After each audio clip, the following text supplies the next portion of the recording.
Hi అండి, నేను మీ Sajida. Welcome to Sajida's kitchen. ఈరోజు వీడియోలో చాలా ఈజీగా ప్రిపేర్ చేసుకునే మంచి స్వీట్ రెసిపీని అయితే చూపించబోతున్నాను. పిల్లలు ఏదైనా స్వీట్ కావాలని అడిగితే అప్పటికప్పుడు కేవలం 10 నుంచి 15 నిమిషాల్లో ఇలా చేసి పెట్టండి. టేస్ట్ అయితే చాలా బాగుంటుంది. మెత్తగా జ్యూసీగా నోట్లో వేసుకుంటే ఇట్టే కరిగిపోతుందనమాట. అంత బాగుంటుందండి. పిల్లలకే కాదు, ఇంట్లో అందరికీ బాగా నచ్చుతుంది. సో మీరు కూడా తప్పకుండా ట్రై చేయండి. అలాగే ఫ్రెండ్స్, మీకు రెసిపీ నచ్చినట్లయితే చిన్న లైక్ ఇవ్వటం అయితే మర్చిపోవద్దు. మరి ఇప్పుడు ఎలా తయారు చేసుకోవాలో చూసేద్దాం రండి. ఫస్ట్ అయితే ఒక మిక్సింగ్ బౌల్ తీసుకొని ఇందులోకి 1 కప్పు వరకు గోధుమ పిండిని తీసుకోండి. ఇప్పుడైతే మనము ఈ పిండిని పక్కన పెట్టుకొని ఒక మిక్సర్ జార్ని తీసుకుందాము.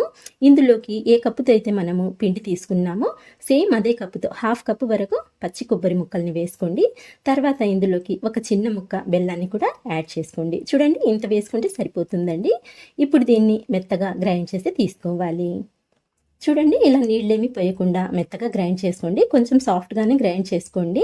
మరీ బరకగా కాకుండా ఇక్కడ నేను చూపించే విధంగా గ్రైండ్ చేసుకుంటే టేస్ట్ అనేది చాలా బాగుంటుందండి. సో దీన్ని మనం ఇప్పుడు గోధుమ పిండిలోకి యాడ్ చేసుకుందాము. ఇలా మొత్తం కొబ్బరి తురుముని వేసుకున్న తర్వాత గోధుమ పిండిలో ఈ కొబ్బరి తురుము బాగా కలిసేలా కలుపుకోవాలన్నమాట. మొత్తం అంతా చక్కగా కలుపుకున్న తర్వాత ఇందులోకి కొద్దిగా నీళ్ళని పోసుకుంటూ మనము బ్యాటర్ని అయితే ప్రిపేర్ చేసుకుందాము. ఒకేసారి ఎక్కువ నీళ్లు పోయకుండా ఇక్కడ నేను చూపించే విధంగా కొంచెంగా నీళ్ళని పోసుకుంటూ పిండిని అయితే కలుపుకోండి. ఇక్కడ మనకు పిండి కన్సిస్టెన్సీ ఎలా ఉండాలంటే, మనము దోశల కోసం ప్రిపేర్ చేసుకుంటాం కదండి. సో ఆ విధంగా అయితే ఉండాలన్నమాట. మరీ తిక్కుగా ఉండకూడదు, అలా అని మరీ పలచగా కూడా ఉండకూడదు. మనకు పిండి అయితే రెడీ అయిపోయింది. నేను ఇప్పుడు మీకు కన్సిస్టెన్సీ అనేది చూపిస్తున్నాను. చూడండి, ఇలా ఉండాలన్నమాట. ఇది పర్ఫెక్ట్ కన్సిస్టెన్సీ అండి. సో ఇలా కలుపుకున్న తర్వాత ఈ బ్యాటర్ని మనము ఇప్పుడు రెడీగా పక్కన పెట్టుకొని స్టవ్ ఆన్ చేసుకొని ఒక గిన్నె పెట్టుకొని ఇందులోకి 1 కప్పు వరకు తురిమిన బెల్లం వేసుకోవాలి. ఇలా బెల్లం వేసుకున్న తర్వాత ఇందులోకి అదే కప్పుతో 3/4 కప్పు వరకు నీళ్ళని పోసుకోవాలి. 1 కప్పు బెల్లానికి 3/4 కప్పు నీళ్ళైతే సరిపోతాయండి.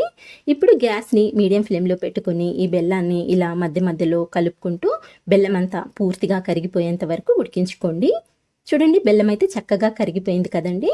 సో ఇలా బెల్లం పూర్తిగా కరిగిన తర్వాత ఇప్పుడు మనము ఈ బెల్లం వాటర్ని పక్కకు తీసుకొని స్టవ్ మీద వేరొక ప్యాన్ పెట్టుకొని ఇందులోకి ఈ బెల్లం వాటర్ని అయితే ఇలా ఫిల్టర్ చేసి తీసుకుందాము. బెల్లం కాబట్టి ఏమైనా నలకలు ఉండొచ్చండి. అందుకని చెప్పేసి ఇలా ఫిల్టర్ చేసుకున్నట్లయితే మనకు ఆ బెల్లం పాకం అనేది నీట్గా రెడీ అయిపోతుందన్నమాట. సో ఇలా ఫిల్టర్ చేసుకున్న తర్వాత ఇప్పుడు ఇందులోకి మంచి ఫ్లేవర్ కోసం ఒక 4 యాలకుల్ని దంచుకొని ఆ యాలకుల పొడిని కూడా యాడ్ చేసుకొని ఇప్పుడు ఈ బెల్లం పాకాన్ని ఒక 2 నుంచి 3 నిమిషాల వరకు మీడియం ఫ్లేమ్ మీద ఉడికించుకోండి. ఎక్కువసేపు ఉడికించాల్సిన పని లేదండి. జస్ట్ 2 నుంచి 3 నిమిషాల వరకు ఇలా ఉడికించుకున్నట్లయితే మనకు పాకం అనేది రెడీ అయిపోతుంది. మనం ఇలా పాకాన్ని చెక్ చేసుకున్నప్పుడు లైట్గా కొంచెం జిగురులాగా ఫామ్ అయితే సరిపోతుందండి. ఎలాంటి తీగ పాకము, ముదురు పాకము రావాల్సిన పని లేదు. ఇక్కడ చూస్తున్నారు కదండి. సో ఈ విధంగా అనమాట. లైట్గా ఇలా కొంచెం జిగురుగా అనిపిస్తే సరిపోతుందనమాట. దీన్నే జిగురు పాకం అంటారండి. సో మనకు పాకం అయితే రెడీ అయిపోయింది. ఇప్పుడు ఈ పాకాన్ని పక్కకు తీసి పెట్టుకొని స్టవ్ మీద అడుగు కొంచెం ఫ్లాట్గా ఉండే ప్యాన్ పెట్టుకొని డీప్ ఫ్రైకి సరిపడా ఆయిల్ని వేసుకొని ఆయిల్ని బాగా వేడి చేసుకోండి. ఆయిల్ బాగా వేడైన తర్వాత మనం ముందుగా ప్రిపేర్ చేసి పెట్టుకున్న ఈ బ్యాటర్లో నుంచి ఒక 1/2 చెంచా బ్యాటర్ని తీసుకొని ఇక్కడ నేను ఎలా అయితే చూపిస్తున్నానో ఆ విధంగా ఇందులోకి డ్రాప్ చేసుకోండి. అలాగే దీన్ని వేసిన వెంటనే కదపకుండా ఒక 10 నుంచి 15 సెకండ్ల వరకు దీన్ని అలాగే ఫ్రై చేసుకున్నట్లయితే అది అలా పూరిలాగా పైకి తేలుతుందనమాట. చూస్తున్నారు కదండి. సో ఇలా పైకి తేలిన తర్వాత మనము దీన్ని కొంచెము అటు ఇటు తిప్పుతూ ఫ్రై చేసుకుందాము. పైనుంచి కొంచెం ఆయిల్ వేసుకున్నట్లయితే చక్కగా పొంగుతుందనమాట. ఇలా 1 నిమిషం పాటు ఫ్రై చేసుకున్న తర్వాత మనం దీన్ని ఇంకొక వైపుకి టర్న్ చేసుకోవాలండి. చూడండి ఎంత చక్కగా పొంగిందో. ఇప్పుడు మనం దీన్ని ఇంకొక వైపుకి టర్న్ చేసి ఇప్పుడు లైట్గా ప్రెస్ చేసుకుంటూ ఫ్రై చేసుకున్నట్లయితే ఇంకా బాగా పొంగుతుందనమాట. మనకు పూరి ఎలా అయితే పొంగుతుందో సేమ్ అదే విధంగా పొంగుతాయండి ఈ పూరీలు కూడా. అలాగే వీటిని మీడియం ఫ్లేమ్ మీద ఫ్రై చేసుకోవాలండి. హై ఫ్లేమ్ మీద ఫ్రై చేసుకున్నట్లయితే తొందరగా మాడిపోతాయి, అంటే నల్లగా అయిపోతాయి, కానీ లోపల నుంచి కొంచెం పచ్చిగా ఉంటాయి అన్నమాట. అందుకని చెప్పేసి మీడియం ఫ్లేమ్ మీద అటు ఇటు తిప్పుతూ 2 వైపుల నుంచి మంచి గోల్డెన్ కలర్ వచ్చేంత వరకు ఫ్రై చేసుకున్నట్లయితే మనకు టేస్ట్ అనేది చాలా పర్ఫెక్ట్గా కుదురుతుంది. ఇక్కడ చూడండి 2 వైపుల నుంచి మంచి గోల్డెన్ కలర్ అయితే వచ్చేసింది.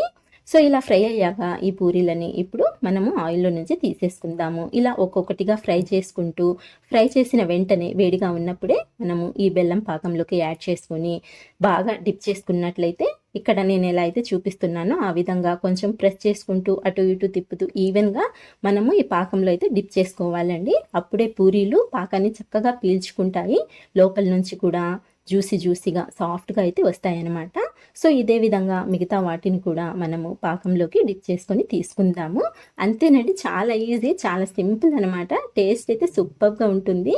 ఒకసారి ట్రై చేసి చూడండి, మీకే తెలుస్తుంది. పిల్లలైతే ఇష్టంగా తింటారండి, సాఫ్ట్గా జ్యూసీగా ఉంటాయి కాబట్టి. అలాగే వీటిని మనము గోధుమ పిండి బెల్లంతో చేసాం కాబట్టి హెల్త్కి కూడా మంచిది. సో తప్పకుండా ట్రై చేయండి. అలాగే ఫ్రెండ్స్, మీకు రెసిపీ నచ్చినట్లయితే లైక్ ఇవ్వటం అయితే మర్చిపోవద్దు. ఇంకా ఇలాంటి మంచి టేస్టీ రెసిపీస్ కోసం మన ఛానల్ని అయితే సబ్స్క్రైబ్ చేసుకోండి. ఇంకొక మంచి రెసిపీతో మళ్ళీ కలుస్తాను. అంతవరకు బాయ్ అండి. Thank you for watching.